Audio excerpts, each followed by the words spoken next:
Hey guys, welcome back to my channel. If you are new here, my name is Heather McCarthy. This channel is all about homeschooling, lifestyle, a little bit of cleaning and decorating thrown in here and there. If you are new, welcome. I hope you enjoy what you see so far, and I hope you will enjoy this video. So as the thumbnail said, today's video is about planning to skip pre-kindergarten or pre-K or TK or whatever you call it where you live with my daughter. So if you've been around my channel, you know my daughter is 3 years old. So we're at the point where we're thinking about, what to do next. We've been doing Abeka's 2- and 3-year-old program. We are just about to finish the 2-year-old program. We'll be done with that in May, and then we'll be starting the 3-year-old program in July. So I am thinking about a year ahead of time, and that is just how my brain functions. I'm always ahead of the game. I'm always thinking in the future. So, well, yes, we have a whole nother year before we would be starting pre-K or 4-year-old kindergarten or whatever. We've already decided to skip it, I'm pretty sure. Yeah, that sounds crazy, right? So I'm going to talk about what made my husband and I make this decision, why we think it is the right decision for Madison, and what we plan to do to kind of transition from very obvious preschool to more kindergarten level work. So through using Abeka's 2- and 3-year-old program, I found a lot of Abeka Facebook groups. And in a lot of these groups, I noticed that a lot of parents were saying their child was skipping the K4 curriculum and going straight into the K5 curriculum. And that they were saying K4 was essentially a watered down version of kindergarten. And if your kid is showing signs of doing well, or if they're already starting to know their letter sounds, and they're already, starting with beginner phonics and beginning to read, they really don't need to go as slow as K4 goes, and that K5 is essentially K4 just faster and with more added on at the end. So that kind of got my brain thinking, can we skip K4? Should we skip K4? My daughter's doing really well in the 2-year-old program. I'm sure she'll continue to do well in the 3-year-old program. Can we skip this? So I started talking to my husband about this, what I thought at the time was this like wackadoodle, crazy idea. And don't forget, my daughter was still 2 when I was thinking this. So it was kind of a crazy idea in the back of my brain when it first popped in. So I went on Abeka's website and I compared the K4 curriculum, which is what we had planned on using. We are not using it, we are changing, but I will get into that in a little bit. But I compared their K4 curriculum to their K5 curriculum. And yeah, they're very much the same thing. It starts out with the same small 2-3-letter words and also grows into full-blown reading. So when I saw that, I was like, okay, these really are very similar programs. I already sense that my daughter is going to enjoy reading. So therefore, I don't know that we need to start as slow as K4. So I was thinking that, and I was kind of going, okay, maybe we should skip K4, go straight into K5. She'll pick up reading quickly. She's already reading sight words at 2. God knows what she'll be doing at 3. So I felt more secure in this, actually comparing apples and oranges for myself and saying, okay, they're actually kind of all apples. So after doing that, I started looking at other curriculums. Which is any other homeschool mom fall into that? Like, I had planned on using Abeka for kindergarten, and then I started looking around and looking around some more. And then we use the Good and the Beautiful for handwriting. We will be using it, well, in July, we'll start using the Good and the Beautiful for handwriting. And when I was on there looking for the handwriting for the toddlers, the scribbles and doodles, I saw their language arts curriculum. So I started looking at their pre-K just to see what it had for a 4-year-old, to use for a 4-year-old program. And I did the placement test. And I didn't actually administer it to my daughter. I just kind of read through it, what can she do that, can she not? And at age 2, my daughter would place into the kindergarten primer per their assessment test. She does everything on the list. She doesn't have her letter sounds mastered. Now, Abeka's 3-year-old program does work on letter sounds. If anyone is curious about that, I could do a whole review on the Abeka curriculum. Just comment down below and let me know. But because Abeka's program does work on letter sounds, I felt pretty confident by the end of year 3, or by the end of the age 3 curriculum, she would at least know most of her letter sounds. So that would place her into the kindergarten primer. And that really kind of is what made up my mind. So after taking that assessment, I talked to my husband again, and we did decide to switch her to the Good and the Beautiful for kindergarten.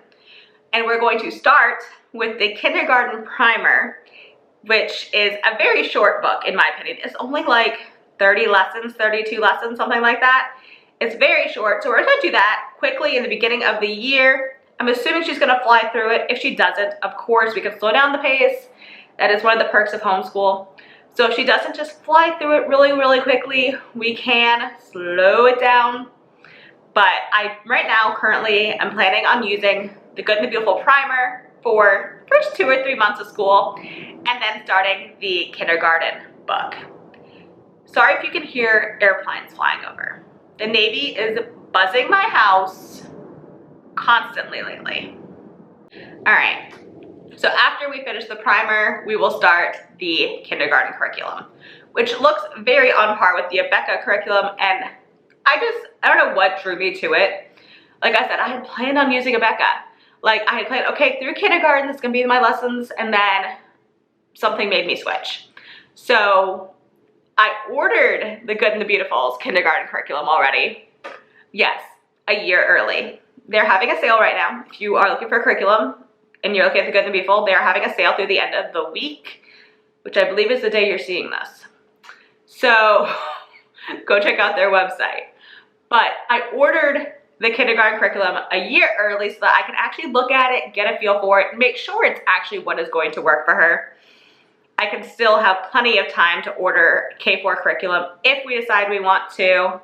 But at this point, we're sticking with that kindergarten, the Good and the Beautiful. We will also be doing their kindergarten handwriting, which was my next step anyway, since, as I said, we're doing the tots, doodles, and scribbles or whatever this year. So that would have been my next step anyway. And I'm really excited. So the implications of skipping pre-K for us, pretty much the only implication is she will graduate at 17 and a half instead of 18 and a half, almost 19. Personally, I prefer her graduating a little early, and 17 and a half really doesn't bother me. If we got to the point where she was graduating at 15 or 16, I would be concerned. I would actually be extremely concerned. But I did the math out. It'll have her graduating at 17 and a half if we stay on pace. And if in the future we need to slow something down, we do have that ability. We have that extra year to slow down and, you know, reevaluate what we're doing, or just focus on something that she's really struggling with, instead of being like, okay, we got to go because you got to graduate. We got to get this done, so you got to graduate. So that is what made us decide to skip K4 and go straight into K5. All of that just kind of weighed together, made us decide that this might be the better move for our family and for our daughter. So when we decided to do that, I started thinking math. That is the one thing that I feel Abeka has been kind of weak in, honestly, in this kindergarten, in this pre-K program, is math. All the other preschool programs I look at have at least some basic addition. They have numbers going up a little bit higher, going up to 20. In the 2-year-old program, we go to 10, and I looked last night. In the 3-year-old program, we go up to 15. But there's still no writing your numbers. There's no addition, no subtraction, nothing even basic or rudimentary in those two things. So I was looking at Horizons Preschool, and they do have beginning subtraction, because that was one of the math curriculums we were looking at, which I think we've ruled out. But we are looking for, and if you have any ideas, comment down below. We are looking for a super basic, intro level, gentle approach, easy, you know, For someone who's coming into this, literally going into kindergarten, and it can be a K4 curriculum, I don't care. But going into a kindergarten level curriculum without having much experience with numbers, what curriculum would you use? Comment down below and let me know, because I actually debated buying Abeka's K4 math. I went on their website yesterday and I looked at their K4 math curriculum, and I looked through like the preview of the pages, and even in K4, it looks like all they're doing is, here's the number 4, color 4 things, which is what they did in the 2-year-old program and what they're doing again in the 3-year-old program. Here is the number 3, color 3 oranges. And that's great, but my daughter gets that. She can count. We count. She knows how to count. But I'm worried about like actually physically writing the numbers. So I would like to start there. I also noticed Abeka seems to have not taught, and I know Abeka curriculum is generally used or meant to be used in a school setting. So those school settings probably have more of a circle time where they do calendar time, and they probably have other things added in on top of the curriculum. I didn't do that last year. I thought the Abeka curriculum would be really open and go, and that everything we would need would be in that curriculum. But now, sitting down, looking at math curriculums, looking at what we did as a 2-year-old, what she's going to do as a 3-year-old, I'm realizing there's no calendar time in Abeka. Seasons are so brief. The seasons are like a day of reading a card. There's no patterns. There's no, red, red, green, red, red, what comes next? There's none of that. There's no big or small, at least that I've seen so far. It might be in the 3-year-old program. I didn't flip through every single page, but when I was scheduling it, I didn't see it.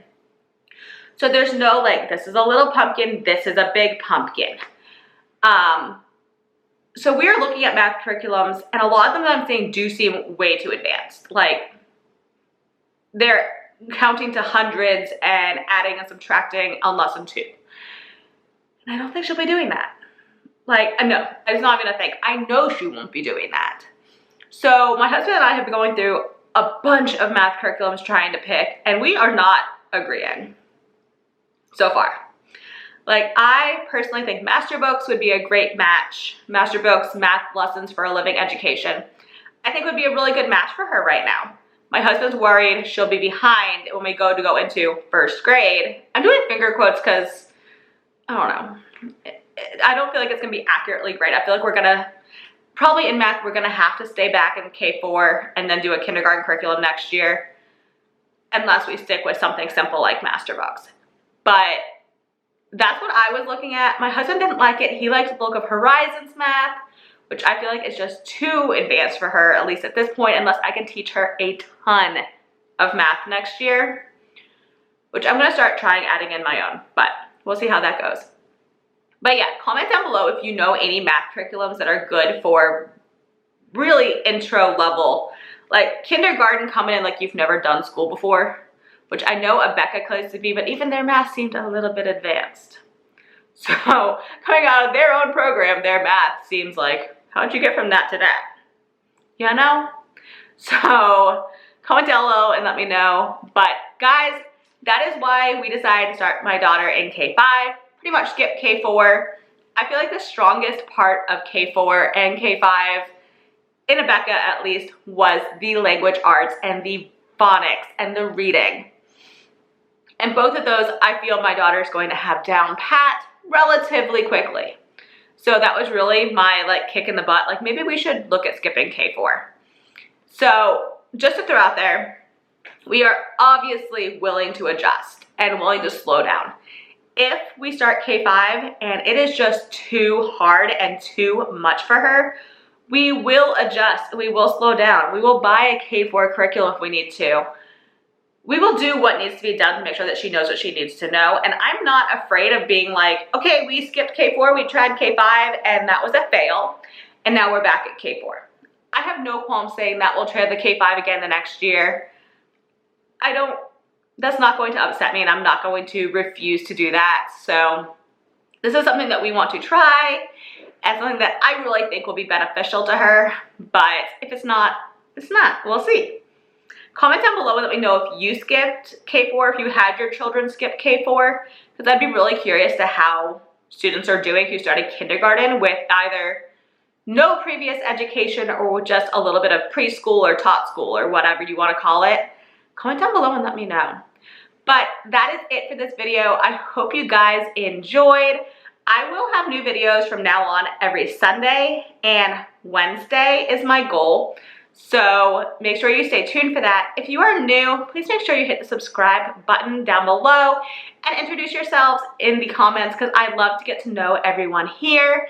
Give this video a thumbs up if you are liking this change in my channel. Give it a thumbs up so that I know. And yeah, I hope to see you guys in my next video on Wednesday. Bye, y'all.